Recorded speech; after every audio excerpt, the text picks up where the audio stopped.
304, offered by Mr. Scott Murphy of New York. Pursuant to House Resolution 846, the gentleman from New York, Mr. Murphy, and a member opposed will each control 5 minutes. The chair recognizes the gentleman from New York.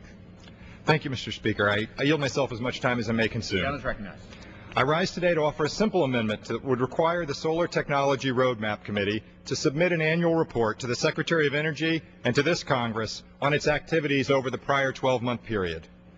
For far too long, our nation has operated without a comprehensive energy strategy. As a result, we spent $475 billion importing foreign oil last year. That's more than our entire trade deficit. This is a crisis that we must address. And our working families and small businesses feel that every day as they see rising energy costs. Now, while I believe a successful energy strategy will require investments in a broad range of domestic energy sources, wind, solar, hydro, and nuclear, today's legislation is a critical step in the development of a strategy to more effectively develop and utilize solar technology and to move our nation closer to energy independence.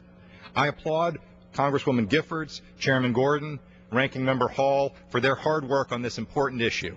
Today's legislation creates a Solar Technology Roadmap Committee that will be charged with creating a roadmap to present the best estimate of the near-term, mid-term, and long-term research and development needs in the solar technology world, as well as provide guidance for solar technology research, development, and demonstration activities supported by our federal government.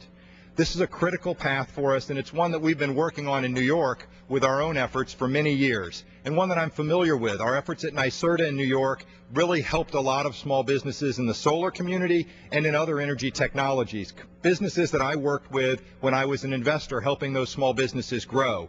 And as we heard Congressman Himes say a minute ago, this is the future of manufacturing in America, and this roadmap will be a critical element to moving us in the right direction. Now, specifically, this bill requires that 30% of the DOE solar research and demonstration funding is awarded based on the recommendations of the committee in 2012, and that will rise to 75% in 2015. My amendment simply requires that the committee report back their activities to the Department of Energy and to this Congress so that we can better evaluate the growing potential of solar technology and how we're doing in terms of implementing that roadmap. And I think that that kind of accountability is exactly what's been missing from our federal government for far too long, and this is the kind of information that we need as a Congress to hold people accountable for the spending of the federal dollars that we're going to put here. We're making important investment decisions, but we also need to hold everyone who's involved accountable for making sure that those decisions are moving us forward on the roadmap and are aimed in the right direction. This strategy will help us do that. My report will allow us to hold everyone involved accountable for doing it and being successful. That's critical to the American taxpayers whose money is being invested here.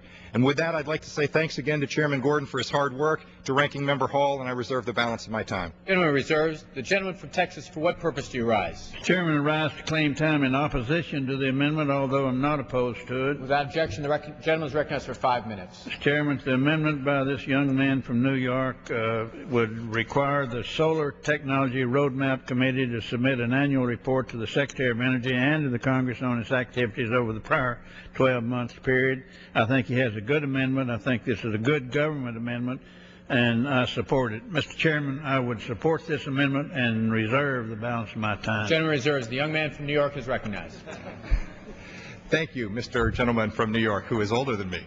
I appreciate the support from Ranking Member Hall. And I just close by saying it is incredibly important that we watch every taxpayer dollar in these tough times. And we're making important investments here. They're going to have an economic impact. They're going to create jobs in our communities, but we need to be responsible. This report will lead to that kind of accountability and responsibility. Thank you.